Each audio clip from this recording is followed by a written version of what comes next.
Friends 7 కోట్లతో పట్టుబడ్డ MLA తీవ్ర టెన్షన్లో హైకమాండ్. ఈ విషయాన్ని తెలుసుకునే ముందు వీడియో మీరు కంప్లీట్గా చూడండి. అప్పుడే మీకు కంప్లీట్ ఇన్ఫర్మేషన్ ఏంటో అర్థమవుతుంది. అదేవిధంగా చాలామంది వీడియో చూస్తున్నారు కానీ సబ్స్క్రైబ్ చేసుకోవడం మాత్రం మర్చిపోతున్నారు.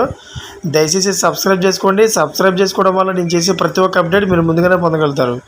అదేవిధంగా చాలామంది లైక్ చేయడం మర్చిపోతున్నారు. దయచేసి లైక్ చేయండి. లైక్ చేయడం వల్ల ఇన్ఫర్మేషన్ అనేది మనం చాలామందికి రీచ్ చేయడం వల్ల అవుతాం. ఇంకా లేట్ చేయకుండా వీడియోకి వెళ్ళిపోదాం. ఫ్రెండ్స్, ఎన్నికల వేళ తెలుగు రాష్ట్రాల్లో భారీగా నగదు పట్టుబడుతోంది. అక్రమంగా తరలిస్తున్న డబ్బును చెక్పోస్టు, నగర శివార్ల దగ్గరలో తనిఖీలు పోలీసులు పట్టుకుంటున్నారు. లేటెస్ట్గా తూర్పుగోదావరి జిల్లాలో భారీగా నగదు పట్టుబడింది. నల్లజర్ల మండలం అనంతపల్లి ఎర్రకాలువ దగ్గర లారీ ఢీకొట్టడంతో టాప్ ఎస్ వాహనం బోల్తా పడింది. విశాఖ నుంచి విజయవాడ వెళ్తుండగా ఈ ప్రమాదం జరిగింది. వెంటనే ఘటనా స్థలానికి వచ్చిన కానిస్టేబుల్ ఎస్ఐ రవికుమార్ వాహనంలో భారీగా నగదు ఉన్నట్లు గుర్తించారు. తౌడు బస్తాల మధ్యలో మొత్తం 7 బాక్సులు నగదును తరలిస్తున్నట్లు గుర్తించారు. వాహనంలో ఒక్కసారిగా భారీగా నగదును చూడడంతో కంగారు పడిన కానిస్టేబుల్ ఉన్నతాధికారులకు సమాధానం ఇచ్చారు. అయితే దీంతో ఒటావొట్టిన ఘటనా స్థలానికి చేరుకున్న అధికారులు నగదును వీరవల్లి టోల్ ప్లాజాకు తరలించి లెక్కించారు. నగదు మొత్తం దాదాపు 7 కోట్లు ఉంటుందని చెప్పారు.